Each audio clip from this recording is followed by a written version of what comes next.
আমি সময়ের কসম আল্লাহ করেছে, এর তাফসীর আমি শিখেছি বাজারে গিয়ে। একদিন বাজারে গেলাম, গিয়ে দেখি এক বড় বিক্রেতা কান্না করছে, চিৎকার করছে, হে দর্শক, আমার বরফ গলে যাচ্ছে, তোমরা দ্রুত আমার থেকে বরফ কিনে নিয়ে যাও। যদি তোমরা আমার থেকে দ্রুত বরফ না কিনো, তাহলে আমার ব্যবসা ক্ষতি হবে, জীবন বিপন্ন হবে। আমি লোকটার থেকে তাকিয়ে রইলাম আর ওয়াল্লাহি শব্দের ব্যাখ্যা বুঝতে পারলাম যে আমার আল্লাহ সময়ের কসম করেছে, মানুষের জীবন তো এইরকম সময়ের মতোই, এইরকম বরন্ত বরফের মতো, বরফ যেভাবে গলে যায়, মানুষের জীবনের হায়াত গুলো এভাবে গলে যাচ্ছে। কি বলে যে হায়াতটা আপনার থেকে যায়, এটাকে আপনি কি মাসউদ্দিন রাজি বলেন, মানুষের জীবন হলো বরন্ত বরফের মতো। যদি পৃথিবীর মানুষ তার সময়ের মূল্য না দেয়, তাহলে বরফ যেভাবে করে পানি হয়ে যায়, মানুষের জীবনটা ওভাবে ক্ষয় হতে থাকবে।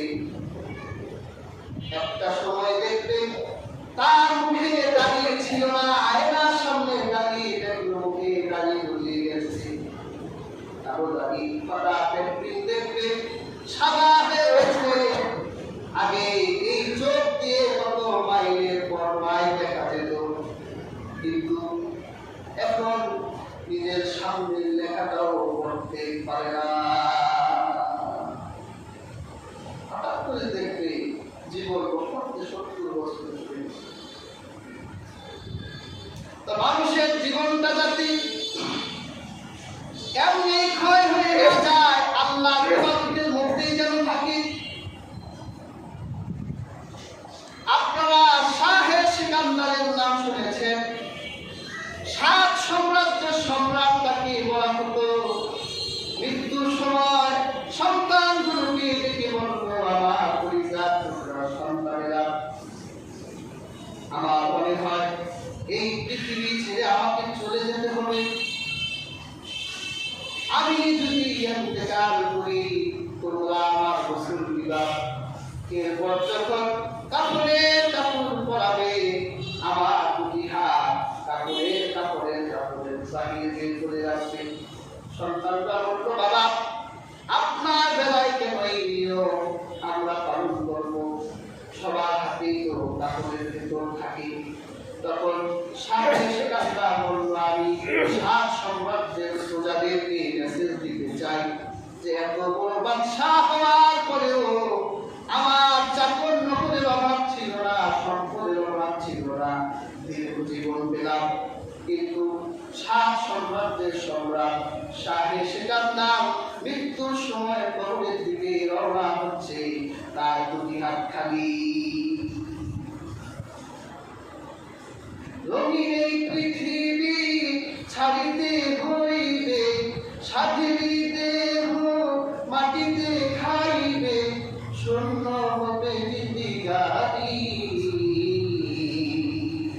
তার লাগিয়া এত মায়া এত চোখের পানি রে মন, তার লাগিয়া এত মায়া এত চোখের পানি। কাজে হাজিরিন, আল্লাহ পাক সময় দিয়েছে, এই সময়টা কাজে লাগাতে হবে। আল্লাহর হাবিবের সাহাবী হযরত আব্দুল্লাহ ইবনে আব্বাস বলেন, সারা দুনিয়া যদি আমার কাছ থেকে বিচ্ছিন্ন হয়ে যায়, আমার হাত ছাড়া হয়ে যায়, আমার আফসোস লাগে না, কিন্তু একটা দিন যদি আমার থেকে অতিবাহিত হয় আর আমি হিসাব করে দেখি যে আর গতকালকে চাইতে আজকের এই দিন আমার আমল কর। আমি গতকাল আমল বেশি করেছিলাম, কিন্তু আজকে আমার আমল কর। তাহলে আমি আফসোস করতে থাকি যে কোন একটা দিন আমার কাছ থেকে বিদায় নিল, যে দিনের আমল কর। আর আমরা সবাই কিভাবে ব্যবহার করি? ফেসবুকে থাকি, ইউটিউবে থাকি, মেসেঞ্জার, হোয়াটসঅ্যাপে থাকি, ঘন্টার পর ঘন্টা সময় নষ্ট করি।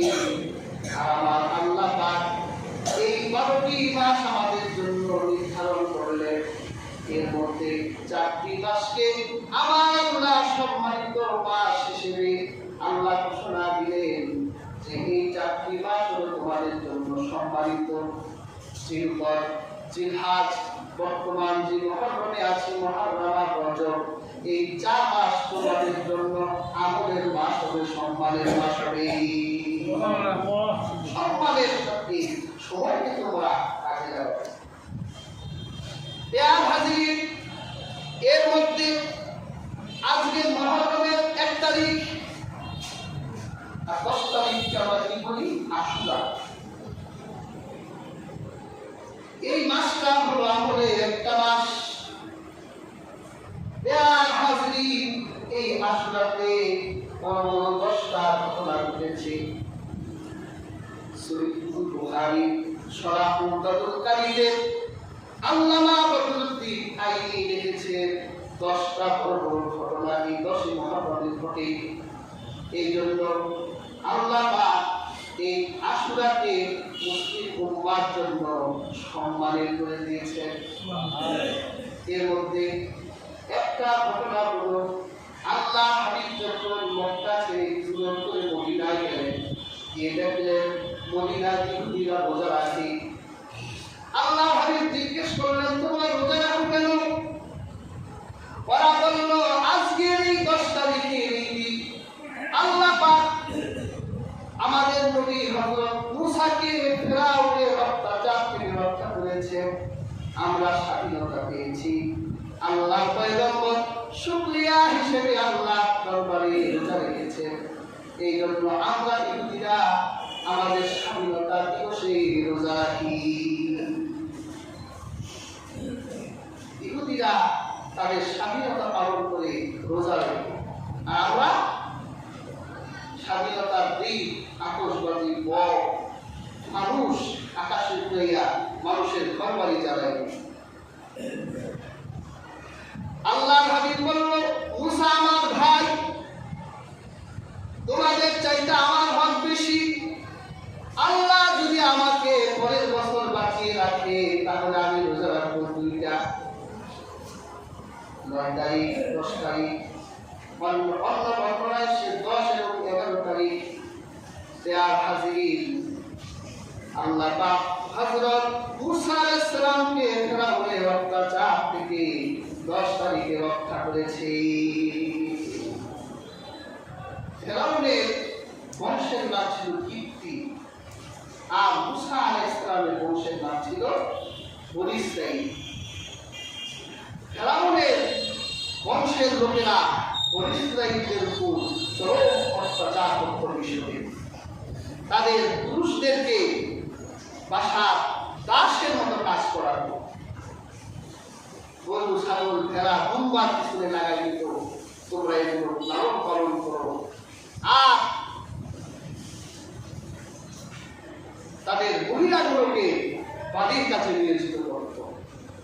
এইভাবে যখন 10 যুগের পর 10 যুগের পর যুগ বনী ইসরাঈলেরা স্বাধীনতা বঞ্চিত হতে লাগলো, আল্লাহ পাক হযরত মুসা আলাইহিস সালামকে বলল, ইযহাব ইলা ফিরআউন, তুমি ফিরআউনের কাছে যাও, সে সীমা লঙ্ঘন করছে।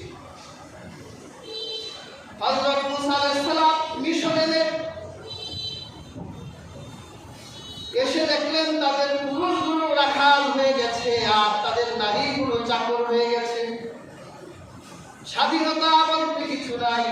হযরত মুসা আলাইহিস সালাম চিন্তা করলেন কিভাবে স্বাধীনতা দেওয়া যায়। ফিরআউনের সাথে ডিবেট করলেন, ফিরআউনের সাথে অলৌকিক মুজিজা দেখালেন। তারপর ফিরআউনের অত্যাচার করে না, আল্লাহ পাক বলল, মুসা তুমি তোমার কওমদের মিশর ছেড়ে দাও, ফিলিস্তিন চলে যাও, আজকের এই ফিলিস্তিন চলে যাও তুমি।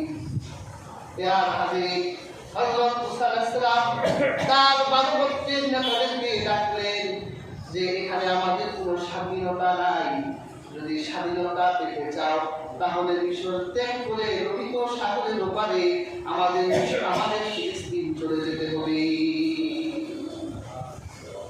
লোকরা বললো, লোকদের নেতারা বললো, আল্লাহ কি বলছেন? আল্লাহ এটাই বলছে, তাহলে আল্লাহর উপর কোনো কথা নাই। চলো রাতের আধারে বারবর্তীর প্রায় লক্ষাধিক লোক নিয়ে হযরত মুসা আলাইহিস সালাম রওনা হয়ে গেলেন। আর ফেরাউনের কাছে খবর আসলো যে মুসা আলাইহিস সালাম তার গোত্রের মানুষ নিয়ে ভূখণ্ড ছেড়ে চলে যাচ্ছে।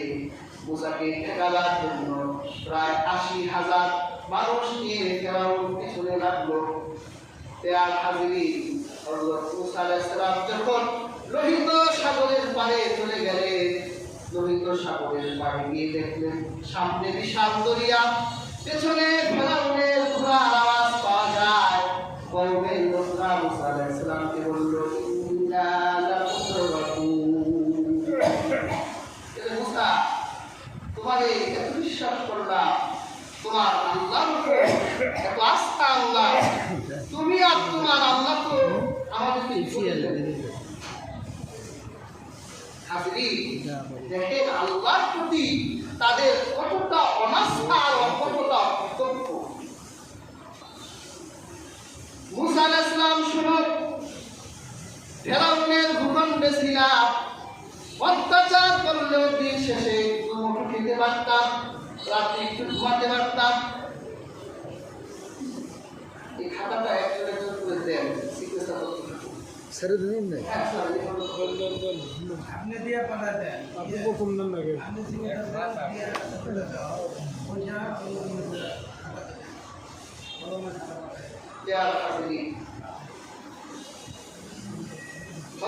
মুসা আলাইহিস সালাম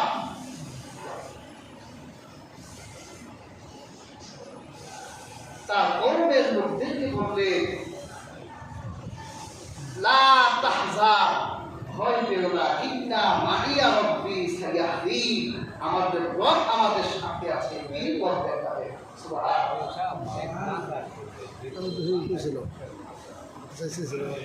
কওমের লোকরা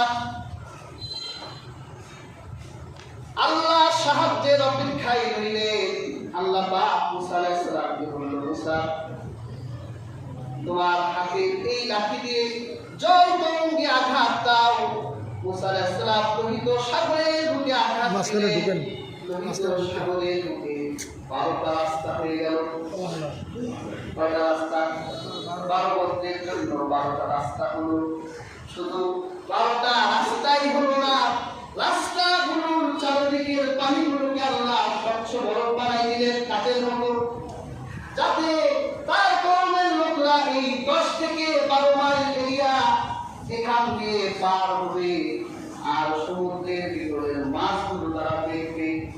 আল্লাহ তাদের জন্য এত সুন্দর একটা রাস্তা বানাই দিলেন, পর্যটকের মতো। কওমের লোকরা লোহিত সাগরে ঢুকে নেমে গেল, আর স্বচ্ছ কাচের ভিতর থেকে তারা তরঙ্গের মাছগুলো আর তরঙ্গের প্রাণীগুলোকে দেখতে লাগলো। দেখতে দেখতে প্রায় 10 থেকে 12 কিলোমিটার পথ এখান থেকে শুরু হয়ে গেল বিশাল লোহিত সাগর পার হয়ে গেল। কিন্তু আমাদের দেশে অনেকে বলে নীল নদ। নীল নদ আমাদের এই খালের থেকে একটু বড় হবে, এর থেকে আর বড় না। এটা মিশরের ভিতরই অবস্থা। পার হয়েছে বাহারকাল যুগ, এটাকে লোহিত সাগর বলা হয়। লোহিত সাগরে প্রায় 10 মাইল এরিয়া আল্লাহ পাক রাস্তা বানাই দিলেন। মুসা আলাইহিস সালামের লোকরা সব পার হয়ে গেল। আর ফেরাউন আর তার লোকরা জল তরঙ্গের ভিতর লোহিত সাগরের ভিতর ঢুকলো। আল্লাহ তাআলা লোহিত সাগরকে আবার নির্দেশ দিলেন, আগের মতো দরিয়ায় জল প্রবাহিত হতে লাগলো এবং জল তরঙ্গ উঠলো। ফেরাউনের প্রায় 80,000 লোক এই পানির ভিতরে হাবুডুবু। মালাকাল মাউত এসে মানল? ফেরাউন এইবার আমার আল্লাহর প্রতি ঈমান আনে, লা ইলাহা ইল্লাল্লাহ। মালাকুল মউত বলে, ফেরাউন কি আল্লাহর প্রতি ঈমান আনবে? বলল, আমি ওই আল্লাহর প্রতি ঈমান আনলাম যে আল্লাহর প্রতি মুসা নবী ঈমান এনেছে। আল্লাহ বলে, আল আন আর হবে না, আর হবে না, কারণ তোমার ভিতরে মৃত্যুর যন্ত্রণা উঠে গেছে। মৃত্যুর যন্ত্রণা উঠার পর তওবা কবুল হয় না। তুমি যদি দরিয়ার উপর থেকে আল্লাহর প্রতি ঈমান আনতে, তাহলে আমার আল্লাহ অবশ্যই তোমার ঈমানকে গ্রহণ করত। আর হবে না, তোমার সন্ত্রাসী তওবা আল্লাহ কবুল করবে না। আল্লাহ ফেরাউনকে জড়িত সাগরে ডুবাই দিলে, আর মুসা আলাইহিস সালাম আর তার অনুসারীদেরকে আল্লাহ বাঁচাই দিলেন। সুবহানাল্লাহ। উঠলো কোথায়? তিহি পর্বত, তিহি এলাকায়, যেটা বর্তমান ফিলিস্তিন। তার মানে বোঝা যায় ফিলিস্তিন ইসরায়েলদেরই ছিল। কিন্তু ওরা আবার ফিলিস্তিন থেকে বিতাড়িত হলো কেন? আল্লাহ 40 বছর পর্যন্ত ওদেরকে বিনা খরচে, বিনা পরিশ্রমে খাওয়ালেন। আল্লাহ ওদের কোনো কাজ করতে হবে না। ওরা তিহি পর্বতে থাকবি, খাবারের সময় খাবার আসবে, খাবার খাবি, আর মুসা নবীর সাথে থাকবি। ওরা 40 বছর পর্যন্ত কাজ কর্ম কিচ্ছু নাই। এরকম একটা জীবন আমরা বাঙালিরা চাই না, যে জীবনে কাজ থাকবে না, কর্ম থাকবে না, শুধু খাওয়ার সময় খাবার আসবে আর খাবো। এই একটা জীবন বনী ইসরাঈলরা পেল। 40 বছর পর বনী ইসরাঈলরা মুসা আলাইহিস সালামকে বলল, মুসা আলাইহিস সালাম আল্লাহকে না, এইভাবে এরকম মাল্লা সারা প্রত্যেকদিন খেতে হয়। মুসা আলাইহিস সালাম আল্লাহকে বলো না, আমি একটু কাজ করি কেন? আল্লাহ তাআলা বলল, ঠিক আছে, যা, কাল থেকে আর মাল্লা সারা আসবে না। তোরা কি চাস? আমরা আদা চাই, রসুন চাই, পেঁয়াজ চাই, ডাল চাই, চল আসে। আমাদেরকে পিএস দেবে, আমাদেরকে ডাল, মুসুরি, চাল, ডাল সব দিবে, আমরা ফসল ফলাতে পারবো। আল্লাহ ঠিক আছে ফলা। এখন তো পিঁয়াজ করে, রসুন করে, ডাল করে আর ক্লান্ত হয়ে যায় শরীর। মুসা আলাইহিস সালামের কোথাও ভালো লাগে না, এখন কিছুই ভালো লাগে না।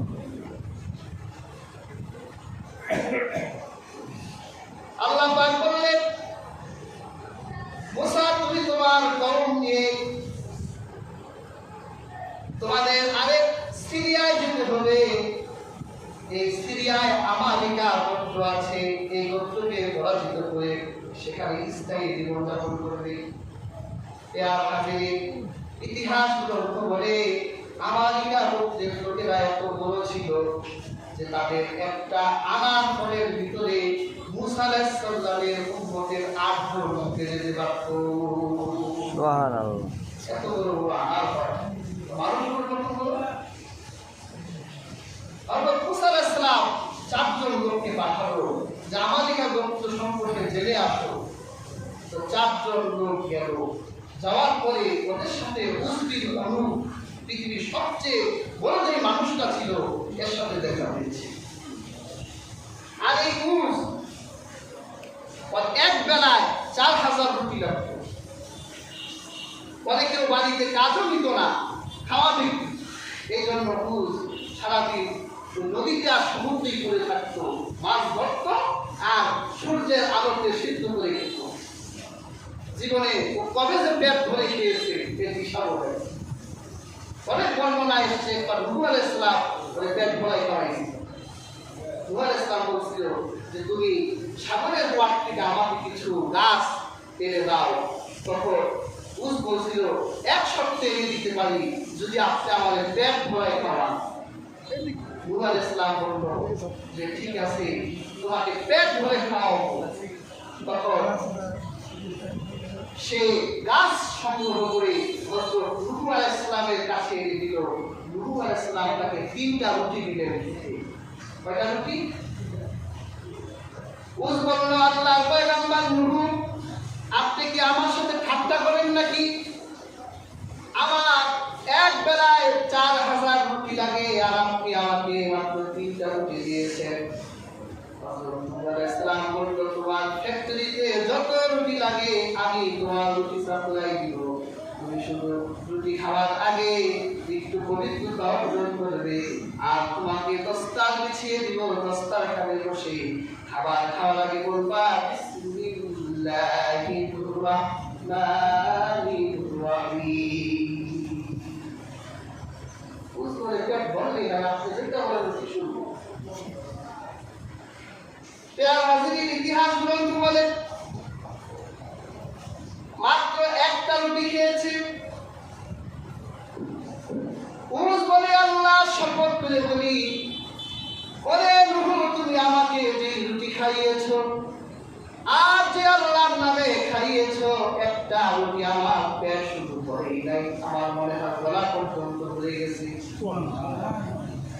হাজির আল্লাহর পয়গম্বর হযরত নূহ আলাইহিস সালাম এই পূজের পেট একবার ভরেছিল, সারা ওর পেট কোনদিন আর পেট ভরে খেতে পারে নাই। এই উস্তিল আমালিকা গোত্রের লোক মুসা আলাইহিস সালাম যখন 4 জন টপিক পাঠালেন, এই 4 জন লোক উস্কে দেখে মুসা আলাইহিস সালামের কাছে এসে বলে, মুসা ওই কওমের সাথে আমরা যুদ্ধ লিপ্ত হতে পারবো না, কারণ ওদের যেই বড়ি ফিগার দেখে আসলাম আর ওদের এরিয়ার যেই ফল ফলাদি দেখে আসলাম, ওদের শক্তির সামনে আমরা বিলিকা আমরা পারবো না। কিন্তু তুমি আর তোমার আল্লাহ দুজনে যুদ্ধ করো, আল্লাহ অসুবিধা।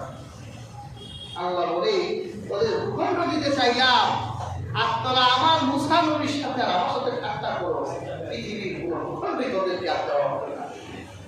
এই জন্য দেখে যাযাবরের মতো এই বনী ইসরাঈল ইহুদিরা পৃথিবীর বিভিন্ন প্রান্তে ঘুরে ঘুরে বেরিয়েছে, পৃথিবীর তাদের ভূখণ্ড দেওয়া হয়। এই যেখানে আছে রাসূলুল্লাহ হাদিস আছে, এখানেও থাকতে পারবে না, এটাই ওদের শেষ ভূমি, এই ভূমিতেই ওদের কবর রচনা করা হবে। হাজির যাই হোক, বলছিলাম যে মুহররমের 10 তারিখে হযরত মুসা আলাইহিস সালামকে আল্লাহ ফিরআউনের কবর থেকে বাঁচিয়েছিলেন। আর সহিহুল বুখারীতে এর সরাই উমদাতুল কারি বদরুদ্দিন আইনি রাহমাতুল্লাহি আলাইহি লিখেছেন 10টি ঘটনা এই 10 মুহররমে ঘটেছিল। এর একটি হলো হযরত আদম আলাইহিস সালামের তওবা আল্লাহ 10 মুহররম গ্রহণ করেছিলেন। আদম আলাইহিস সালামের তওবা সে দোয়া ছিল কি, যেটা আমরা বলি হযরত আদম আলাইহিস সালাম আল্লাহ পাকের কাছে দোয়া করলেন, রব্বানা আতিনা ফিদ দুনিয়া হাসানাতাও ওয়া ফিল আখিরাতি হাসানাতাও ওয়া কিনা আযাবান নার। হযরত আদম আলাইহিস সালাম আল্লাহর কাছে দোয়া করলেন, রব্বানা যালামনা আনফুসানা ওয়া ইল্লাম তাগফির লানা ওয়া তারহামনা লানাকুনান্না মিনাল খাসিরিন। আমরা বলি না রব্বানা যালামনা আনফুসানা। হাজিরিন লক্ষ্য করে অনেকে বলে আদম আলাইহিস সালাম গুনাহ করতে, তো আদম আলাইহিস সালাম গুনাহ করলে ফিরলা না বলতো, এই যে ফিরলা না, আদম আলাইহিস সালাম বলতো রব্বানা যালামনা, আমি জুলুম করেছি। আল্লাহ তাআলা আদম আলাইহিস সালামের দোয়া কবুল করেছিলেন 10 মুহররম। এটা বদরুদ্দিন আইনি লিখেছে। হযরত নূহ আলাইহিস সালামের কিশতি জুনি পাহাড়ে অবস্থান করেছিল 10 মুহররম। হযরত ইব্রাহিম আলাইহিস সালামের জন্ম হয়েছিল 10 মুহররম। হযরত ইব্রাহিমের পুত্র হযরত ইয়াকুব আলাইহিস সালাম সন্তান ইউসুফকে হারিয়ে তিনি এত কেঁদেছিলেন, আল্লাহ কোরআনে এসেছে কাঁদতে কাঁদতে তার চোখ অন্ধ হয়ে গিয়েছিল। অনেক ইতিহাস বলেন 45 বছর পর আবার সে তার দৃষ্টি ফিরে পেল। হযরত ইউসুফ আলাইহিস সালাম যখন তার ভাইদেরকে পরিচয় দিলেন, আমি গোলাম ইউসুফ, এই মিশরের অর্থমন্ত্রী, আমার বাবা কেমন আছে বলো। ভাইরা বলল, তোমার বেলায় বাবা এত কেঁদেছে, আজ থেকে কয়েক যুগ আগে আমার বাবা কাঁদতে কাঁদতে হযরত ইয়াকুব আলাইহিস সালাম তার দৃষ্টি হারিয়ে অন্ধ হয়ে গেছে। তখন হযরত ইউসুফ আলাইহিস সালাম তার শরীরের জুব্বা ভাইদের কাছে দিলেন আর বললেন, জুব্বা নিয়ে আমার বাবার কাছে যাও, আর এই জুব্বা তার চোখের সামনে ধরো, আল্লাহ পাক তার দৃষ্টি ফিরাই দিবে।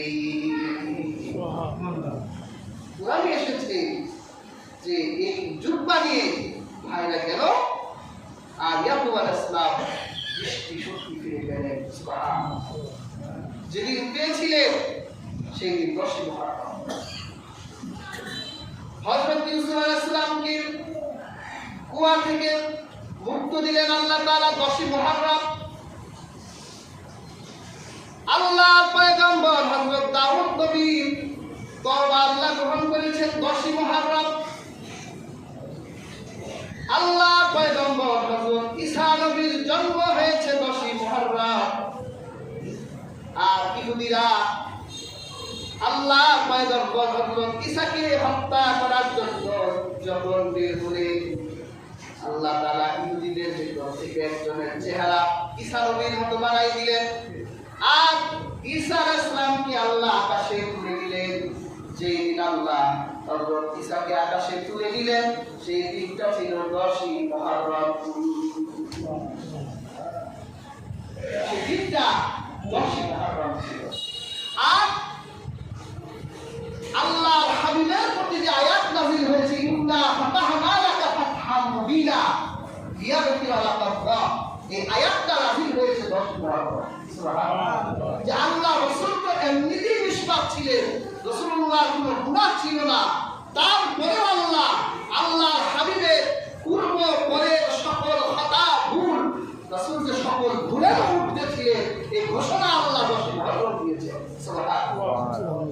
এইরকম প্রায় 10টা ঘটনা বুখারী শরীফ উমদাতুল কারীতে আল্লামা বদরুদ্দীন আইনি রাহমাতুল্লাহ আলাইহি লিখেছেন যে এইরকম বড় বড় 10টা ঘটনা 10 মুহররমে ঘটেছিল। কিন্তু হাজরিন, কারবালাও কিন্তু 10 মুহররমে ঘটেছিল, কিন্তু সেটা আল্লাহর হাবিবের ওফাতের পর। এটা আরেকটা ঘটনা, এটার সাথে 10 মুহররমের ফজিলত বাড়া কমা কোনো ঘটনা, এটা সর্বোচ্চ আরেকটা ঘটনা ছিল। হাজিরিন, এই যে মুহররম মাস, এটা কোরআনের বর্ণিত একটি সম্মানিত মাস। এই মাসের সম্মান আমাদেরকে বজায় রাখতে হবে। ঝগড়া বিবাদ, হিংসা ফাসাদ, যুদ্ধ বিগ্রহ, এগুলো থেকে নিজেদেরকে হেফাজত রাখতে হবে। আর আমল হিসেবে আল্লাহ হাবিব সাল্লাল্লাহু আলাইহি ওয়াসাল্লাম তিনি মুহররমে রোজা রেখেছেন। এমনকি হাদিসে এসেছে রমজানের রোজার পর শ্রেষ্ঠ রোজা হলো মুহররম মাসের রোজা। কাজেই হাজিরিন, এই মুহররম মাসে রোজা রাখবে। বিশেষ করে আশুরা ইংরেজি 6 তারিখে, আমরা 6 তারিখে রোজা রাখবো, 7 তারিখে রোজা রাখবো। আল্লাহ সুবহানাহু ওয়া তাআলা আমাদের প্রত্যেককে মুহররম মাসের সম্মানকে বজায় রাখার তৌফিক দান করুন।